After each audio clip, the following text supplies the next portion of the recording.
तो पिछली वीडियो में मैंने ये बताया था कि किस तरह अगर एआई आर्टिफिशियल इंटेलिजेंस या फिर जो मशीन्स है रोबोट्स है वो अगर फ्यूचर में ह्यूमंस से आगे निकल जाता है तो ह्यूमंस के साथ क्या होगा। मैंने डोरेमोन की एक मूवी का रेफरेंस देकर तुम्हें एक्सप्लेन किया था ये सब। उसमें एक बहुत बड़ी चीज़ थी जो मुझे एक्सप्लेन करनी थी, बाकी रह गई थी, जो कि इतनी ज़्यादा मैटर भी नहीं करती थी वैसे, लेकिन उससे हम रिलेट कर सकते हैं डॉक्टर स्टोन को।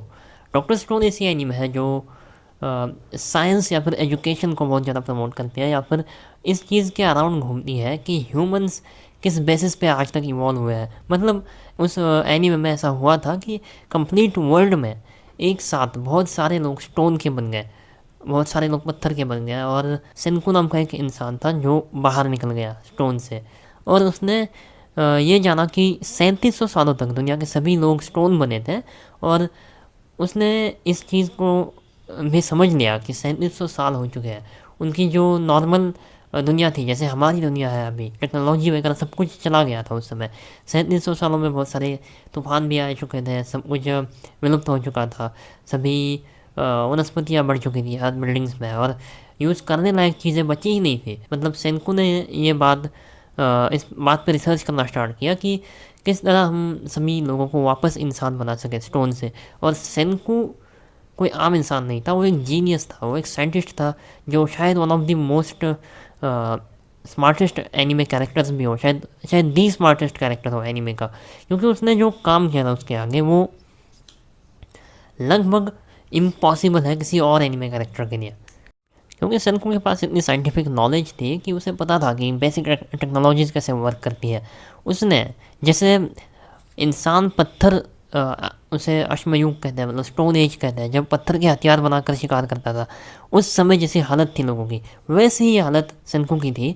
वो एक जंगल में अटक चुका था जहाँ पे शायद कुछ लोग थे जो स्टोन से वापस इंसान बन गए थे, और वो कैसे बने थे इस बारे में सेंकू को रिसर्च करनी थी, बाकी लोगों को ठीक करना था और पूरी दुनिया को वापस खड़ा करना था जैसे वो पहले थी, पूरी टेक्नोलॉजी को वापस बिल्ड करना था।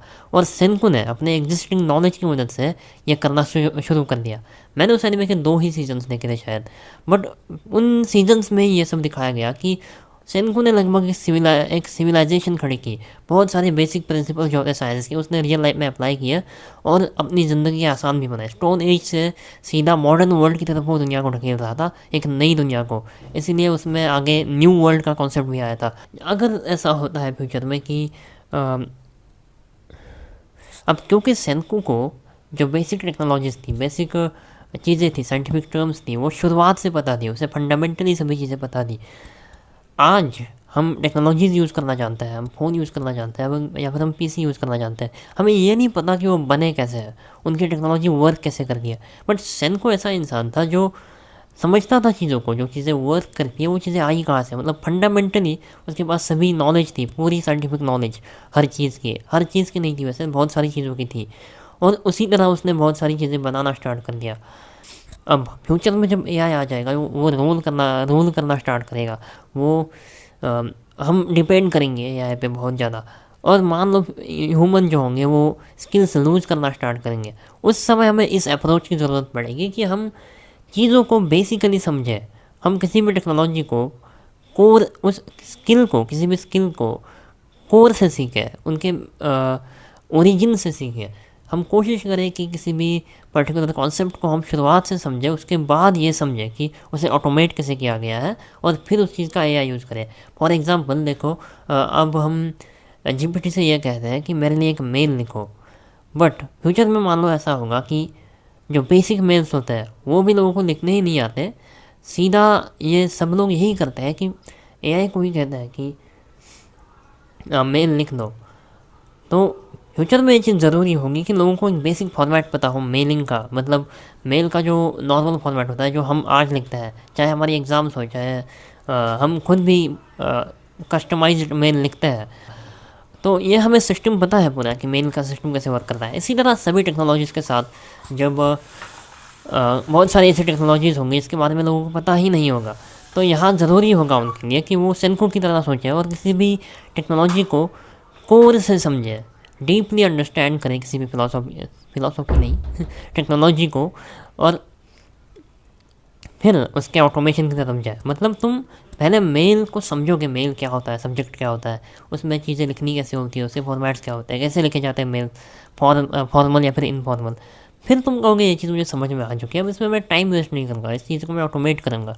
ये तरीका होगा फ्यूचर में, अगर तुम्हें ऑटोमेशन को सीखना है, ऑटोमेशन को यूज़ भी करना है, तब भी तुम्हें इस तरीके को समझना पड़ेगा, तभी ह्यूमंस जो है वो एक्चुअली इवॉल्व कर पाएंगे। अगर ये नहीं होगा, मान लो अगर फ्यूचर में एडवांस टेक्नोलॉजीज आती जाती है, मान लो फ़ोन्स हैं, फ़ोन के कुछ अलग अलग प्रोसेसर्स बनते जाते हैं और वो एआई बनाते हैं कम्प्लीटली, मशीन्स ही सोचते हैं और मशीन से मैन्युफैक्चर करते हैं चीज़ों को, और वहीं सब कुछ डिसाइड करेंगे कि फ्यूचर में टेक्नोलॉजी कैसी होगी। और ह्यूमंस को इस बारे में पता ही नहीं है कि वो टेक्नोलॉजी वर्क कैसे करती है, ह्यूमंस बस उसे यूज़ कर रहा है।